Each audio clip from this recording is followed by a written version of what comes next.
All right, let's talk about something that might, ruffle a few feathers. We're going to dig into why the very idea of clean code, the thing we've all been taught is the right way, might actually be the silent performance killer in your backend. And this quote just hits the nail on the head, doesn't it? This isn't some rare, one-off thing. It's a paradox that tons of experienced engineers have run into. You've got this beautiful system, it passes every code review, it's elegant, but when you put it under a real-world load, it just falls over. So how on earth did we get here? So let's really unpack this paradox. To get it, we need to rewind a little bit and figure out how clean architecture became the undisputed gold standard in the first place. For the last couple of decades, our industry has been massively shaped by a few really powerful ideas. You've got these influential books that basically set the stage. Then enterprise patterns became the go-to blueprint. And all of our daily rituals, from code reviews to job interviews, just hammered these ideas home. It got to the point where clean architecture wasn't just an option, it became the only right way to build software. And look, let's be totally fair. The promise of clean code is really compelling. And honestly, a lot of the time it's true. These ideas got popular for very good reasons, right? They're meant to make these giant, complex systems easier to manage, easier to test, and easier for new people to jump into. In many cases, these benefits are 100% real. But there's a hidden cost. And that hidden cost, well, we can think of it as a hidden performance tax. It's the kind of tax you don't really notice when you're looking at a pull request, but boy, does it become obvious when your application is gasping for air in production. Let's actually give this tax a name. We'll call it architectural ceremony. This is all the internal busy work your application has to do, all the shuffling, the mapping, the validating, just to get a request from point A to point B inside your own code. It's all the work that happens before the real work even starts. So check this out. This is how that ceremony adds up in a single request. It hits the controller, then it hops over to the service layer, then to the repository, then a data mapper, and look at that, each little hop is costing you 5, maybe 10 milliseconds. On its own, who cares, right? But it adds up, and that tax becomes a serious problem. And here's what it all adds up to. It's not crazy to spend 30 to 60 milliseconds of your total latency budget just moving data around internally. So if your goal for an API response is, say, 100 milliseconds, you've already burned through half of it before you've even made a single database call. That's insane. This chart just makes it painfully clear. Just look at that architectural overhead bar.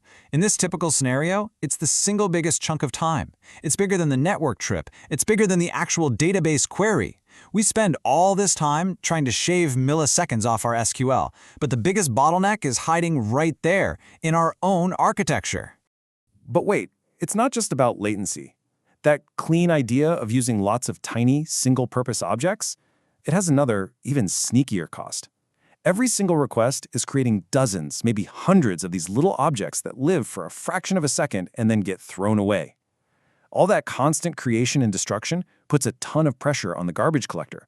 And in a runtime like Node.js, a big garbage collection pause can literally block the entire event loop, freezing your whole app.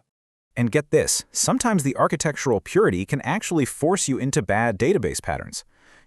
A clean separation of concerns might mean your service layer calls the user repository, gets a user, and then calls the preferences repository. Well, you just made 2 round trips to the database. The efficient way? A single query with a join. So the clean architecture, by its very nature, can accidentally create classic performance killers like the N+1 query problem. Okay, so what's the solution? It's not to just write messy code. The real key here is to shift our thinking away from following rigid rules and toward thinking in trade-offs. This is really the core of a senior engineering mindset. And this table just lays it out perfectly.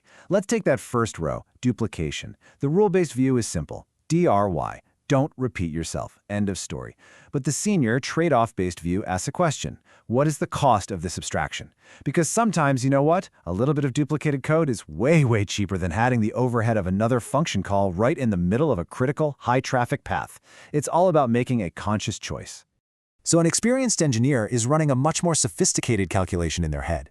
Yeah, they're thinking about latency and memory, of course, but they're also asking about the cognitive cost. Like, is someone going to be able to figure this out at 3 a.m. during an outage? And the operational cost. How many new things can break here? Performance isn't just about speed, it's the total cost of ownership of that code over its entire lifetime. So with that new mindset, let's talk about what this looks like in practice. Let's explore a more pragmatic way of building things, one that looks beyond just architectural purity for its own sake. So, what should we be focusing on instead? First, performance has to be something you measure, not something you hope for.